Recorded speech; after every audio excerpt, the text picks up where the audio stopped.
All right, we should be live. How's everybody doing today? You're listening to ACAB Radio, presented to you by Nevada Cop Block, that's nvcopblock.org, and Food Not Bombs Las Vegas, that's foodnotbombslasvegas.org. And we're your hosts, Jay Leifer, Kelly Special K Patterson, and King Ron. And we got a very special guest for you guys today, Leigh Fiala. She's here with us as well. Yay. Hey. And she, for those of you that don't know, she's a journalist with a couple alternative news sites, Mint Press News. She writes for The Mind Unleashed and Zero Hedge as well, though you wouldn't know it. Because doesn't everybody write under Tyler Durden? I think on that one they've just republished some of my stuff, so it's got my name on it. Oh, nice. All right. And the anti-media as well. Yes. And I've also seen a lot of articles with your pictures in there. So she's a photographer as well. And a mom of two. I follow you on Instagram. You're always posting great pictures of fun stuff you're doing with your kids. And she's an activist. Why don't you go ahead and tell people what you're working on and what you've got in the works? Well, the biggest thing right now that's outside of all of the jobs that you mentioned that I have that's occupying most of my time is working on the Women's March on the Pentagon. Mm-hmm. That's happening in a couple weeks now on October 20th and 21st in Washington, D.C. Wait, that's not it. There we go. Yeah, so the Women's March on the Pentagon, you hear the name and you think, well, can only women come? Or, of course not, right? It's for everyone? No. Yep, it's for everyone, definitely. There's a couple different reasons it's called the Women's March on the Pentagon. There's kind of a historical precedent for a movement for peace that's women-led. Our main steering committee is comprised of women, but we have other committees that men are on, and at the rally after following the march on the 21st, we have men that are speaking and tons of men are attending, but we just have specific reasons that it's the Women's March on the Pentagon. But you don't have to be a woman. Yeah. So it's primarily a peace march then? Yeah, it's anti-imperialist, so then it's anti-war. We are just calling for an end to the bipartisan war machine because the anti-war movement kind of died. Well, Slow and really uneventful death recently. So the day after Obama got elected. Right. Well, exactly. Now, is Code Pink going to be represented there? Because I know that they're a force to be reckoned with, and they usually do a lot of anti-war. Yep. And a lot of protesting. Yeah. I've been arrested with them myself, so I'm always Oh, kind of good. happy what they do. Yes. So on the 20th, the day before the march and the rally, we are going to have some workshops, and then later in that evening, Code Pink is going to be sponsoring a meet and greet and open mic night. So there's going to be a big Code Pink presence with us, and one of our speakers after the march at the rally on Sunday is Medea Benjamin from Code Pink. So, Nice. yep, they've endorsed us and they support us, and we're definitely on the same level for a lot of things. They're actually here right now at Creech Air Force Base with the drone operators. Right. And, shut down Creech, which is like an annual thing that is done out there because a lot of people don't realize that the main drone base where they control the drones that murder people in Afghanistan and other countries is like 30 miles north of Las Vegas. Yep. I saw a video recently of Medea Benjamin. She interrupted I don't know if it was a think tank or what, but something on Iran, and they were like dragging her off the stage. It was pretty awesome. They are a force to be reckoned with. Yeah. She's good at that. Wonderful. I like how I saw a video as well on your website. Women March on Pentagon. It's just marchonpentagon.com. Marchonpentagon.com. There was a video there of Cindy Sheehan, and she was talking about it, and how basically the Women's March was taken over, by Democrats, and it was all about registering people to vote, and how I just love how that's never going to happen to what you guys are doing, and also how what was I gonna say?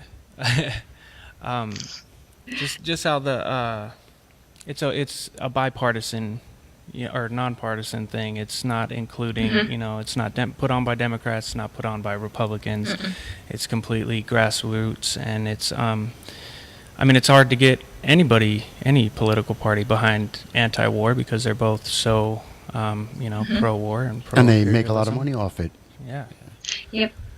Well, I do like that about Cindy Sheehan, because when Bush was in office was when she really became known, and the Democrats tried to use her basically for political points, and she realized that's what's going on. She called them out on it and basically said, both of them are warmongers, and that we shouldn't support any politicians. Yep. So I personally won't be able to make it out there. I know maybe whether it's, not logistically possible for people to make it out on the 20th or 21st. I know people you're encouraging people to start local, sister marches, right? Yep. Yeah, so we've got a tab on our website for that.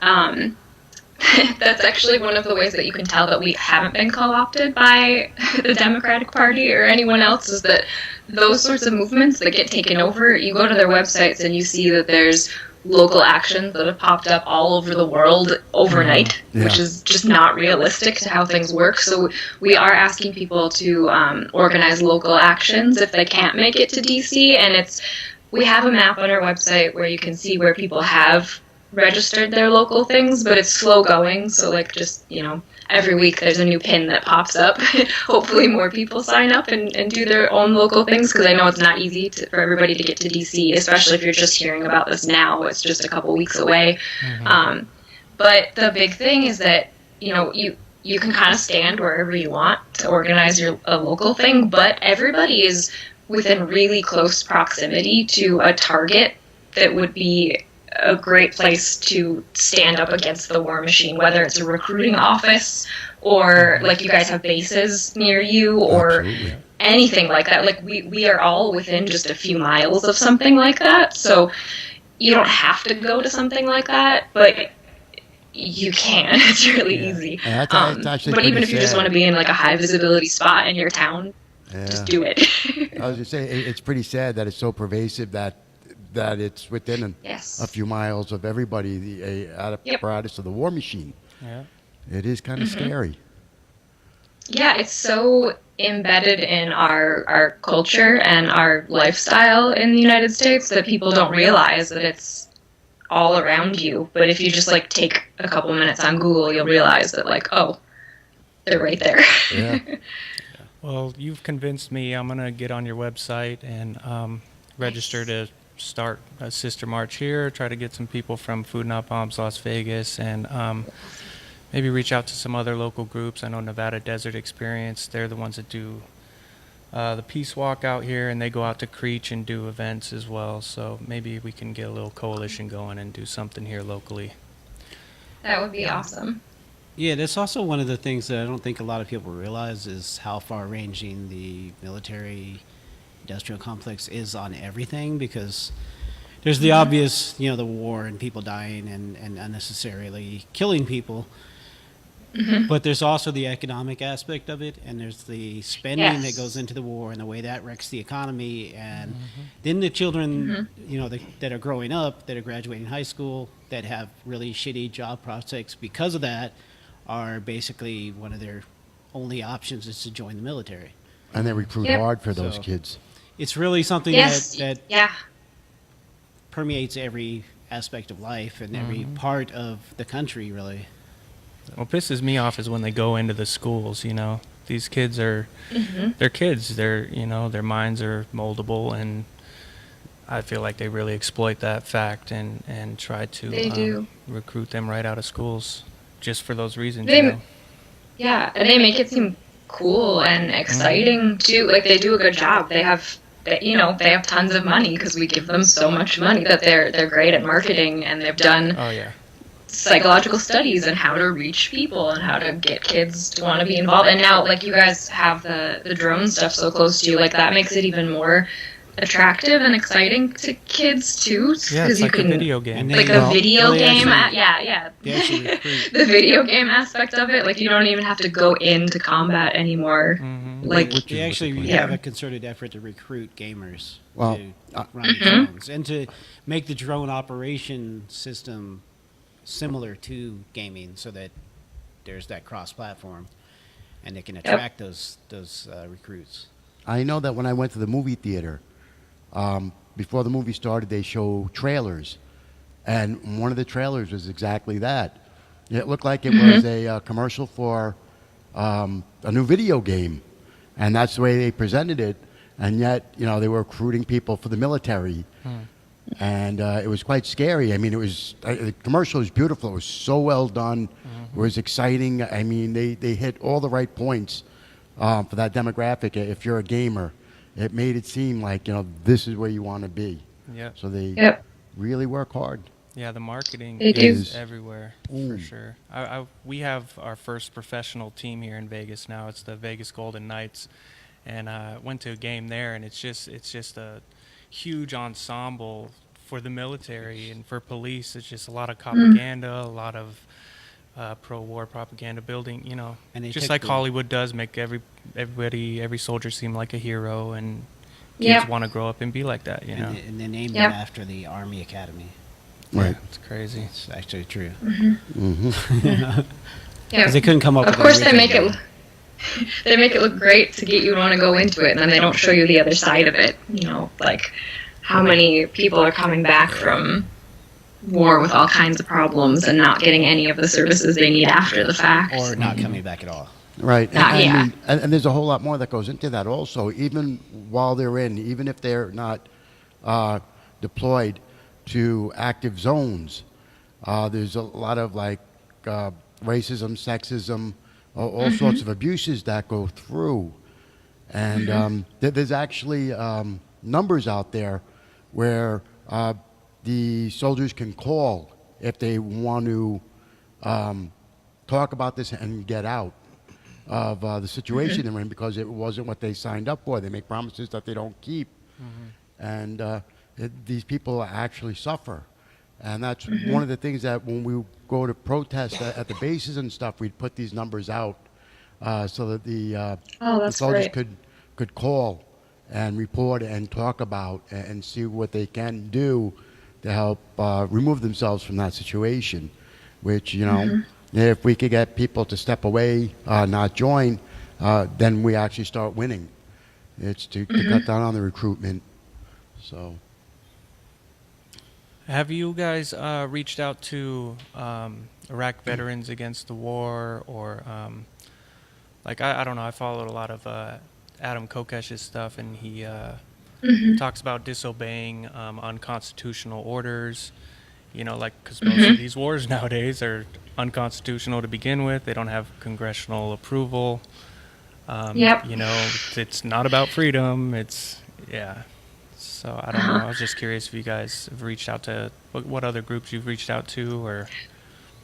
We towards the beginning we were reaching out to a bunch of different groups, and now we're kind of at the point where people are approaching us to kind of get involved and sign up. But if you go on our website, we have a tab of endorsements, so you can see who we've more significantly connected with, and there's quite a few. A lot of Veterans for Peace chapters, like the overarching group has, and then a lot of local ones, and a lot of different groups have, and we have some speakers that'll be there at the rally on Sunday they were formerly in the military and now they're on our side. So. Right, and I expect that it all will be broadcast, either Facebook Live or the rally. Yeah, we're definitely going to make sure that it's streamed too, since, like we talked about, not everybody can make it out there. Yep. So, yeah, I also wanted to get into a couple of your articles. You write some great work for Mint Press News. Most recently, the one about the pipeline, the Bayou Pipeline. So let me see if I can pull that up here. Yeah, the water protectors getting arrested. If you want to talk about what's going on over there. Sure. Yeah, that's the Bayou Bridge Pipeline down in Louisiana. There's been a pretty good fight against it going on for a while now, but it's gaining a lot more attention as it kind of gets down to the wire, and now that the pipeline company is butting heads more with the protesters and violently arresting them, like this article talked about. The pipeline company down there is Energy Transfer Partners, which you're probably familiar with that name. It's the same company that was responsible for the Dakota Access Pipeline. Are you looking for it with you?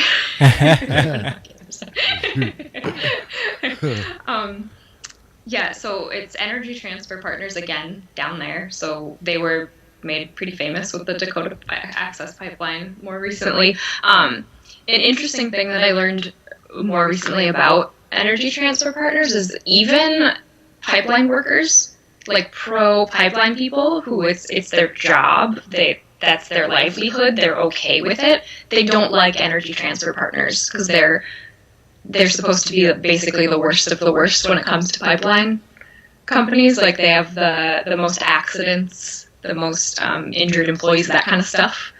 So really across the board, no one likes them.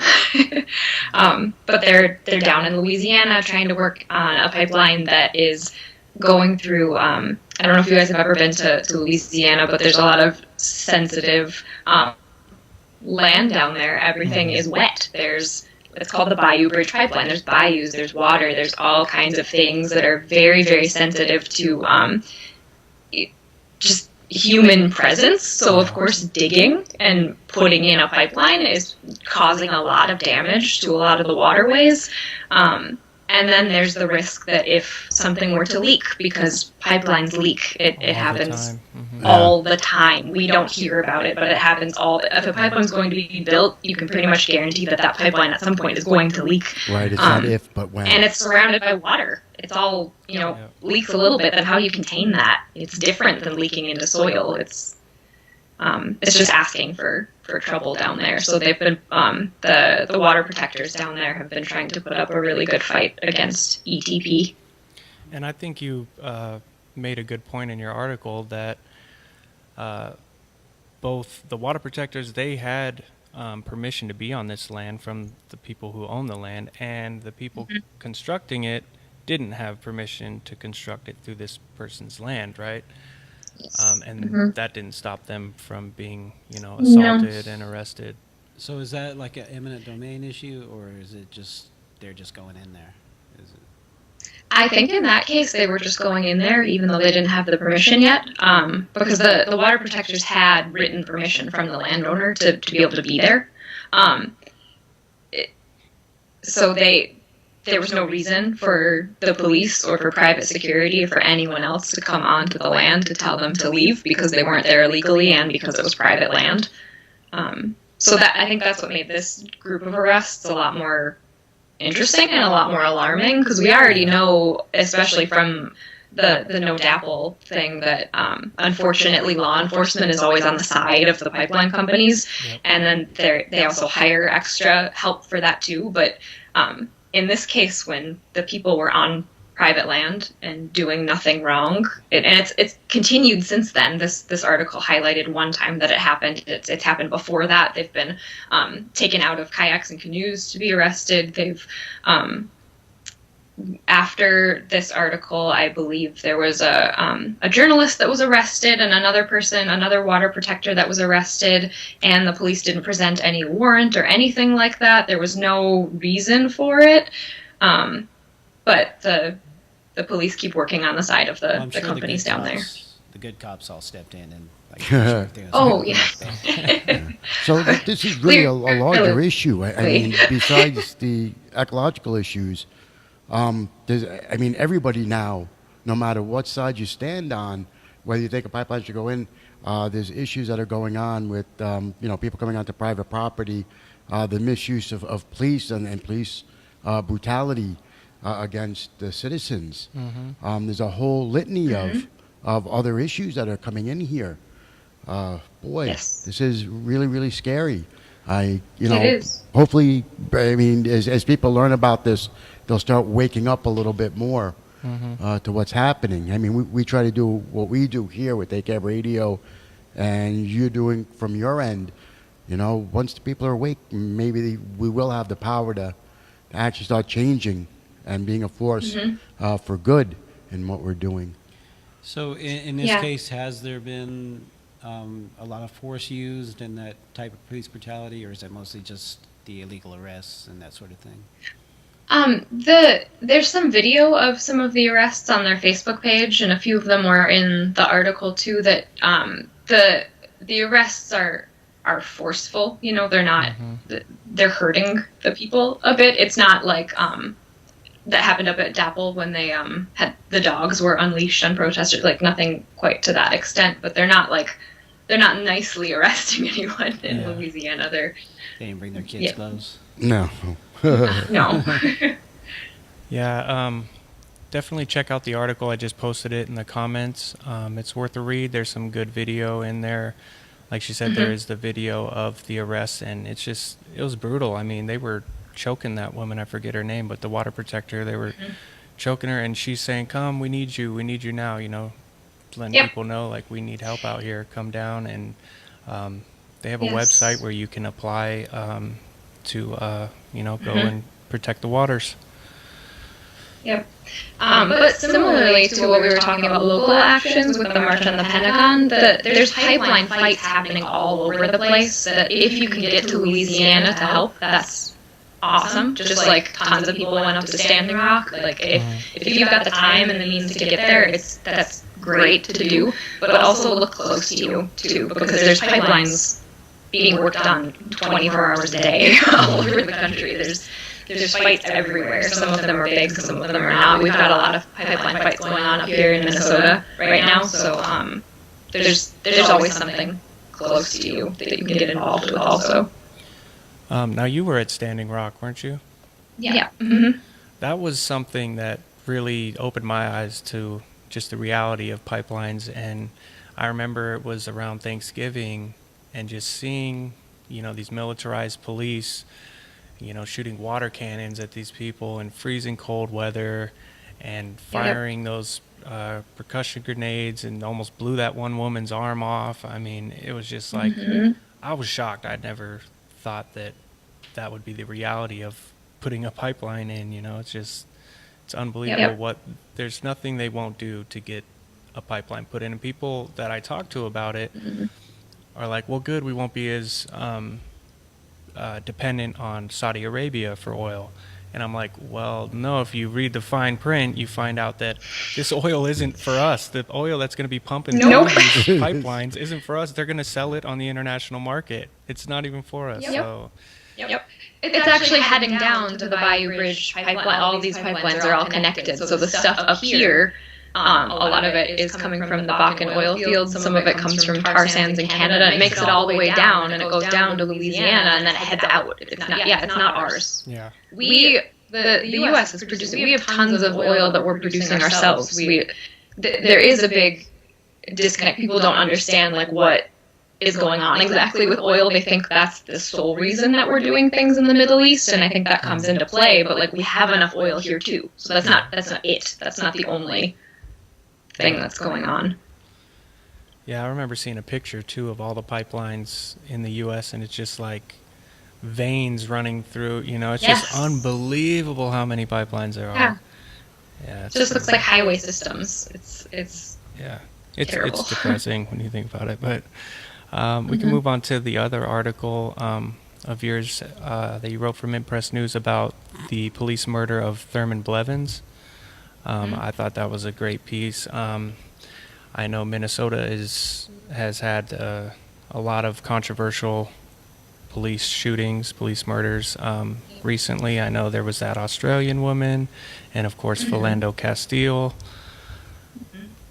So just I can only imagine how outraged the community was when this happened. Like the Twin Cities, for some reason, it doesn't get a lot of coverage, but there's been a lot of controversial shootings in that area.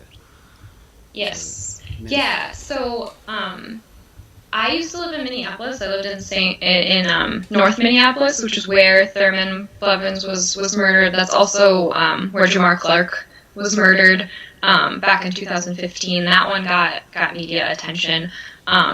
But now I'm in St. Paul, so I'm next to Minneapolis, and St. Paul actually has one of the most deadly police forces in the country, which I was surprised reading over the list. I forgot what number we are on the list, but it's it's not great up here. But yeah, you're right that we have had a lot of, there's a lot of police shootings that don't make it into the news, but we have had a lot that have over the past few years.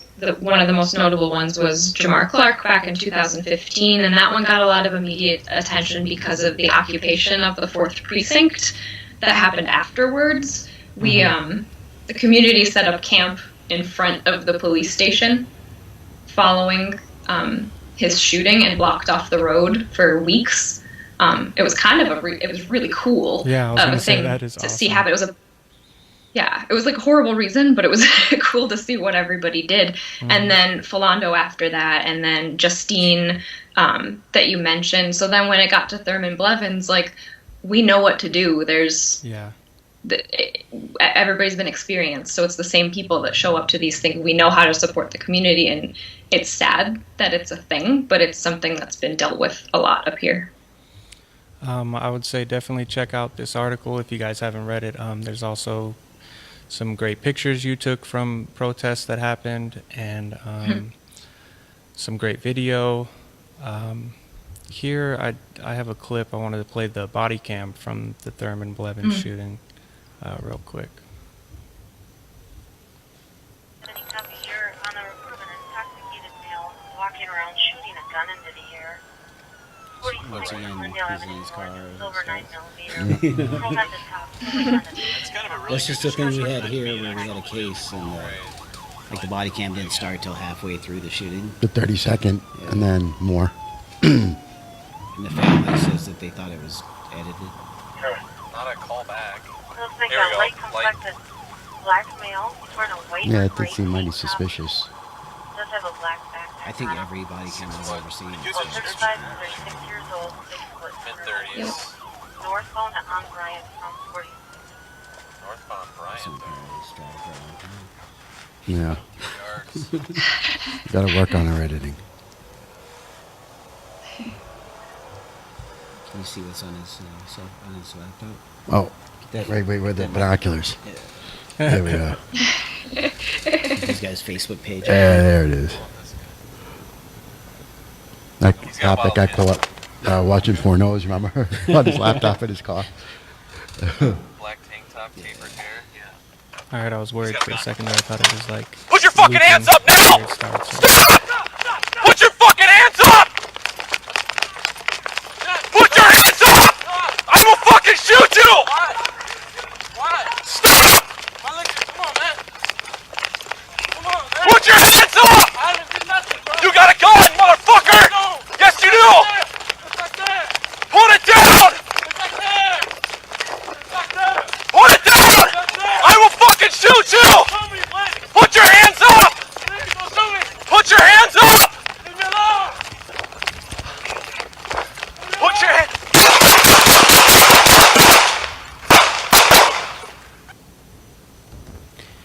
So Have you where seen we're the at is video? kinda- Sorry.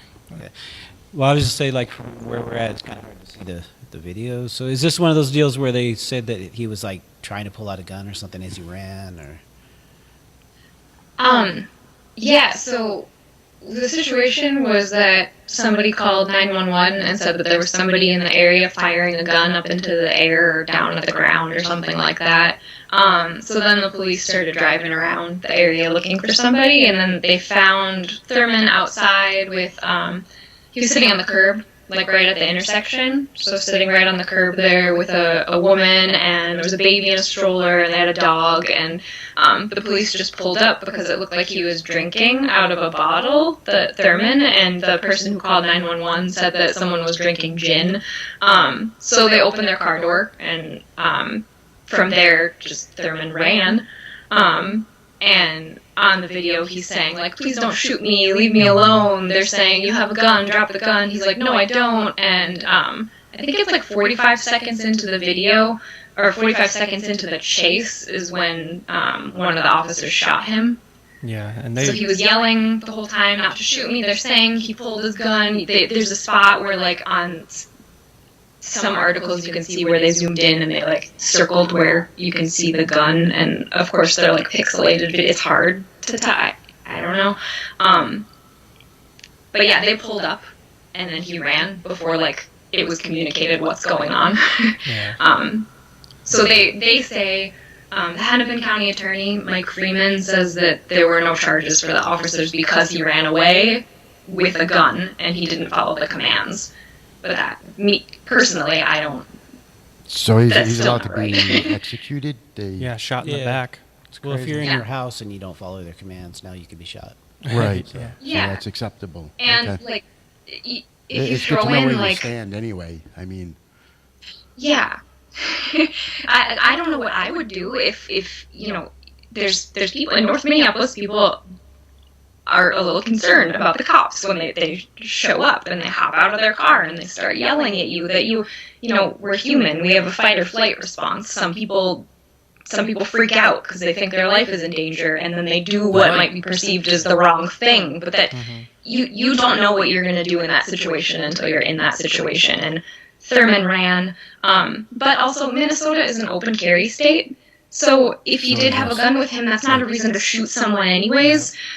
You do need to have an open carry permit. Like Philando Castile had an open carry permit, and he told the officer that he had a gun with him. Yep. And he had a permit, but he still was shot and killed. So, Yep. But the thing is with Thurman, even if he did have a gun, even if he did have an open carry permit or not, it doesn't matter, because in 45 seconds there was no time to address any of those things at all. Like, was he supposed to be like, here's my permit, here's my, like, no. No, if he would have held up the He permit, should they have would been have said shot. that he was holding up the gun. I mean, this is- Exactly. we find this Yes. time and time again, and there is no right answer. There is no right way to behave when the police approach you with their guns drawn. You follow commands, Yep. they shoot you. You don't follow commands, they shoot you. They give you conflicting commands, so now you're stuck.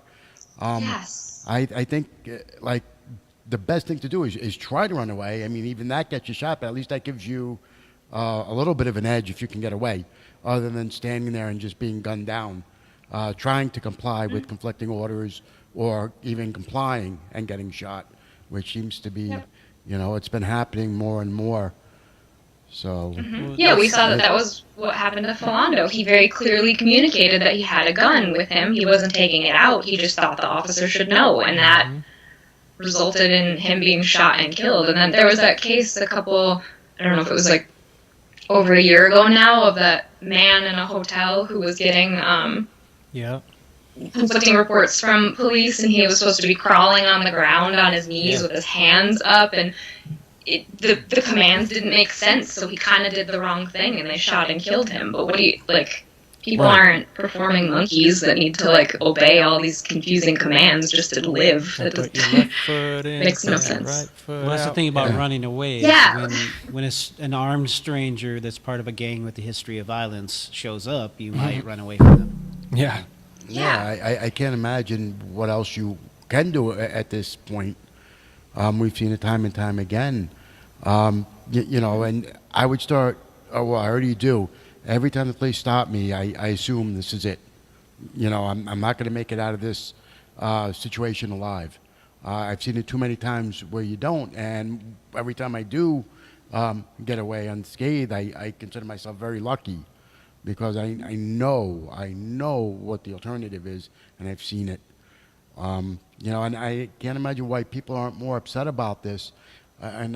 You know, I guess until it hits home, until it's somebody they know, or they speak to a family member of one of the victims that, like, they truly understand. I guess it is hard to believe.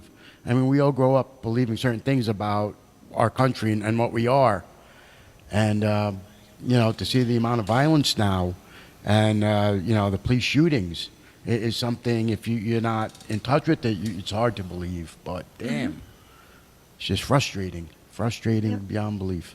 So it's 12 o'clock here, 2 o'clock where you're at. I know you said you have things to do today. How are you looking on time? Do you need to run or?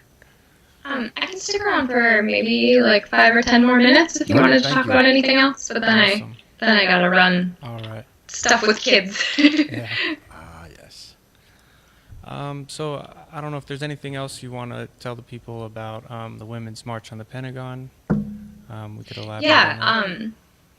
Well, I guess kind of what you were just saying about why people are so kind of supportive of the police until they're personally affected by what's happening. That's kind of the same story with war, with the U.S. war machine. That both things, there's kids being raised in an environment where the police and people in the military are held like higher than other people. That they have a very absolutely. Yeah, a very intense respect for these people, and so it's kind of understandable when people don't know what's going on until they're reached somehow personally. So that's, I just want to encourage people with the Women's March in the Pentagon and just U.S. imperialism in general and the police stuff to just keep talking about it and keep telling your friends and your family what the truth is, because maybe the more they see it, it'll reach them before it takes a relative getting killed or something like that happening. Some of the realities surrounding war, like when you tell somebody who only watches the mainstream media, like you tell them what's really going on. Like if you say, the U.S. is actually, like 9/11 just, the anniversary was just September 11th. So I was like, that Al-Qaeda is in Syria and we're actually stopping Syria and Iran and Russia from going into this town to kill Al-Qaeda. Like we're essentially protecting Al-Qaeda. Like the realities of war nowadays just sound outlandish. Like if you tell somebody who only watches the mainstream media, they're going to be like, no, I don't believe that. That's fake news. You know what I mean? But it's like, no, it's true. Like we gave Al-Qaeda man-pad missiles, like we armed al-Nusra in Syria. Like there are enemy if they're here in the U.S., but in this region of the world, there are allies, and we use them like pawns to try to overthrow other governments. Well, that's always been. I mean, the Taliban, we supported them and gave them weapons and training. The whole point is that we have to change the idea that war is a noble act. No matter, we shouldn't be supporting any regime or any side when it comes to this type of violence. There's other ways. I mean, the sponsor of the show, we are food, not bombs. There is a better way. We don't need this bombing. We don't need this violence. And, we keep going through with this. And eventually, I mean, people have to start saying, no more. Unfortunately, the 60s really started something great with their, the protesting in Vietnam, and then it kind of got derailed and stopped. But we can, once again, I mean, have that kind of voice and have that kind of presence that, we can change the way things are done. At least I hope so. And this is what I'm always out there fighting for, you know? So. Well, one thing I like to remember and to encourage people with is that we, even though it seems like it's been an uphill battle, people started fighting this a long time ago, and it died off a little bit, but it's been a thing that there's people now that are at the end of their lives and they've been fighting war against war for their whole lives, and it's sort of like you look at those people and you're like, man, I'm sorry, because this is still happening. That stinks that this has been your cause for your whole life and it's still a thing, but we don't know what things would be like right now if there weren't people like us that are standing up and fighting against it. That we've got to be doing something. Independent media is being attacked so hard right now by censorship on all kinds of social media platforms all over the place. People are trying to discredit us, and that's because we're doing something. Like we're they wouldn't be working that hard if we weren't being effective. Yep. Yeah. So to just remember that we can't see what's happening right now. We can't see what the alternative would have been if we weren't fighting against all kinds of things. But keep doing it, because it does matter. They wouldn't dislike us so much if we didn't matter at all. So yeah, just keep going.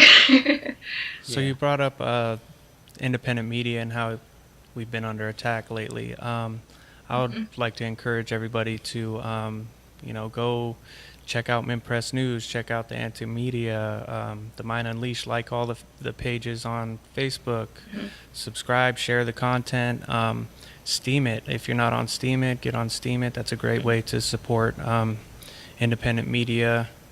Definitely do your part to keep it alive, because it is creating a difference, so much so that they notice and that they are actively trying to censor and stop it.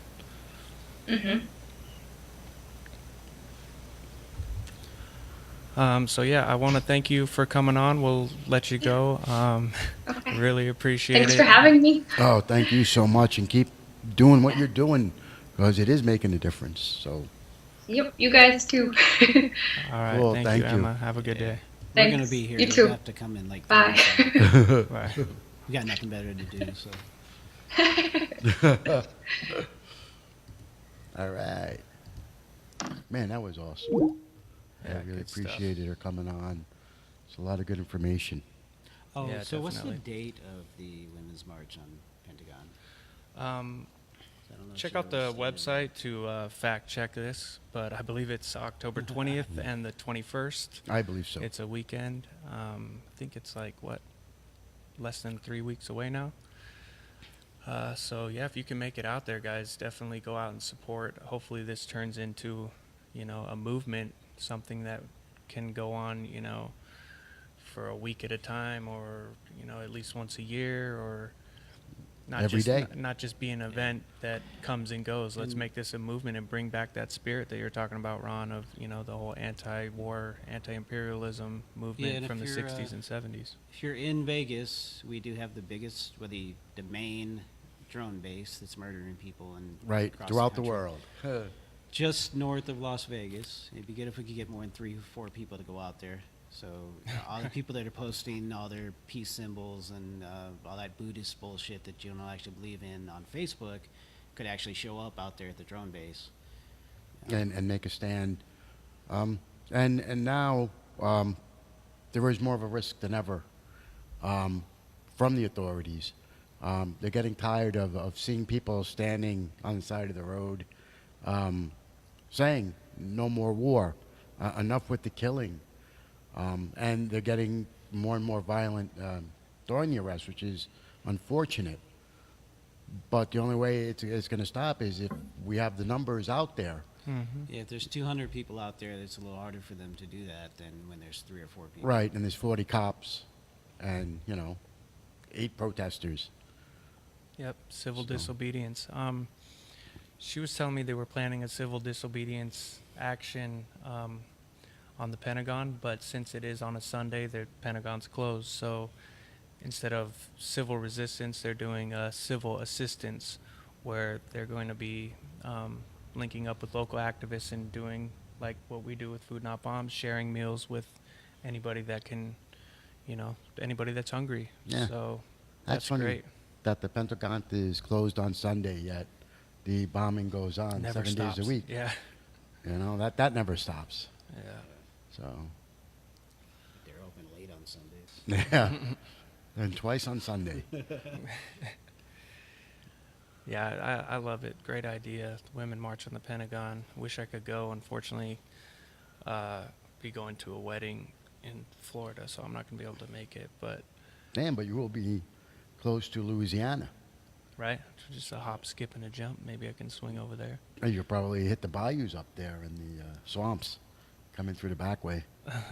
If they even let me on an airplane, we'll see. Yeah, you're laughing now, but that might not be a joke. Where they let you back off is the Yeah. Right. thing to worry about. Yeah. So, There was an event that I wanted to share. coming up this month. Oh, Halloween? Yes, Yeah, Halloween, that is- everybody. that's Halloween. And the Ren Fair. Ren Fair. Nevada Day is another big holiday this month, isn't it? It's the 31st. Oh yeah, Monday is Coffee with a Cop. Oh, pastries with the pigs. Yes.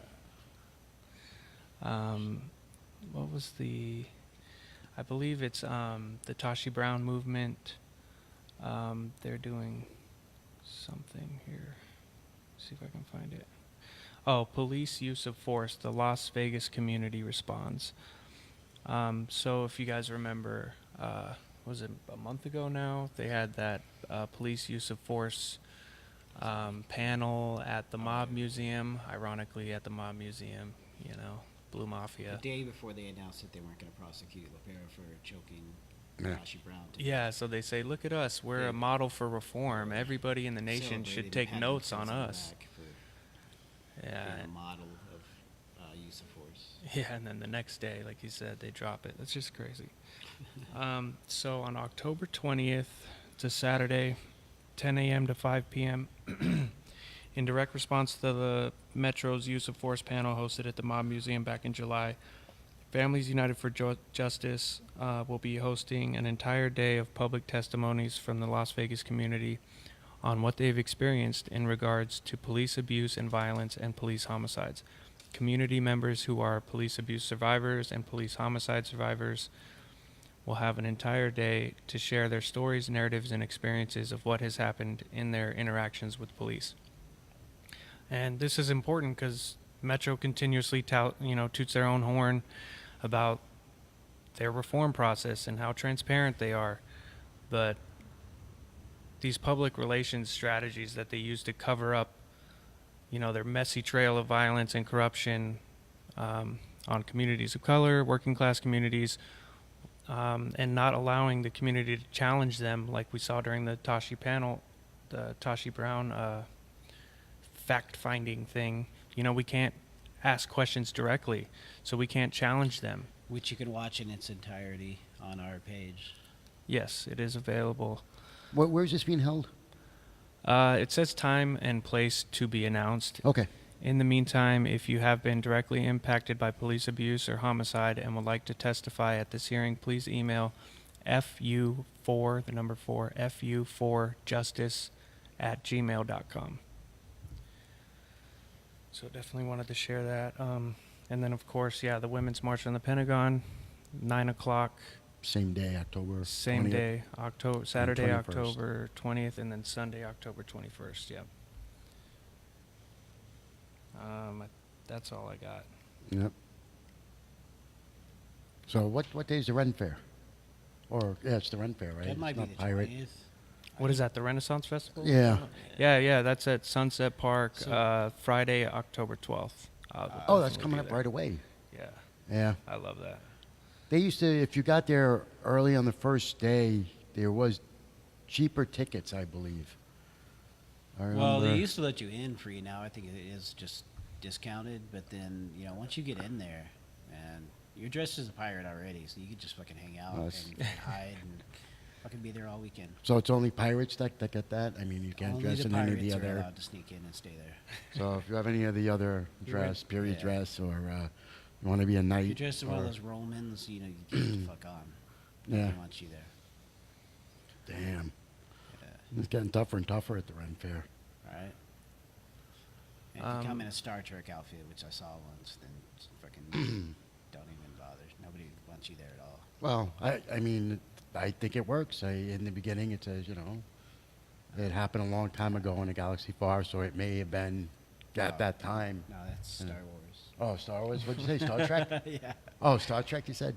Oh, I saw Star Wars, the robes there last time I was there a couple of years back. Fine. And then I also saw Roman Centurions. Now, we now have patrols that go around, and if you're in the wrong costume, they just throw you right out. They're Wow. not official or anything. They're just people, and they throw you right over the fence. Not real trolls, you meant like. patrols. Oh, patrols. I just said trolls. Yeah. No.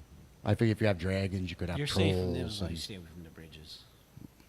well, they do have a bridge. Don't they have a lake? There must be a bridge. Yeah. Damn. So there's some things that we didn't get to talk about in this episode, so stay tuned next week. We're going to be talking about the Henderson shooting, where there were 8 officers Holy that shit, shot yep. at that guy. They did release the body cam footage, so we'll have that for you, although it was highly edited and wasn't released in its entirety, right? Man, somehow cut off the end of it. Yeah. Yep. So the most important part, where they murdered this guy, Yeah. it won't include that part. But Right. Kind of like when they held the gun to Michael Bennett's head, and the guy who was holding the gun to his head forgot to turn his camera on. yeah, very convenient. Yeah. Or they'll have mysterious malfunctions right when it's happening. Right. And what was the next? There were some other events that went on, wasn't there? There was.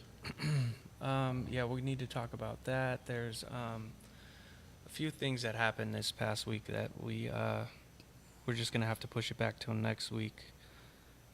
Let me pull it up here. Stuff that. They had that border patrol guy in Texas that, actually I think it was Arizona, but lit like 140,000 acres of Yeah. land on fire because he wanted to announce what gender his kid was. Yeah, that was Like, pretty crazy. Shooting a tannerite target. Hmm. And That- got probation. So Like a Interesting. regular citizen would have got just probation for that. yeah, there's a lot of video here. Oh, St. Paul. Speaking of St. Paul, video was released. A bystander was attacked by a police dog, and St. Paul has to pay out $500,000 because this woman was attacked by a police dog. She had nothing to do with what was going on. So we'll have that video and the story for you. Another video of this guy who was complying to the officer's orders, and they beat the crap out of him anyways. An inmate who the guards sicked the dog on him, even though he had his hands, on his head. Yep. Complying, laying on the ground. They sicked the dog on him. The Henderson body cam, and another video, another body cam. This was in Georgia. So yeah, we got a lot. It just never stops. Yeah. We're We're never at Yeah, a deficit for information. And We'll have another half this- dozen videos by next week. Yeah. so we're They've trying been to hitting one a squeeze- week so far on the police shootings. Well, we're at actually least- we're ahead of Metro now. We've had 23 shows, and between them and Henderson, they've only shot 22 people. Yeah, they've only killed 22 people. I'm sure they'll try to make it up in this coming week. Yeah. So yeah, stay They'll get on tuned that. next week, guys. Thanks for tuning in. This is ACAB Radio, episode North 23. Las Vegas is probably going to jump in the mix. That's pretty true, soon. man. ACAB Radio, where all chihuahuas are beautiful. Yes.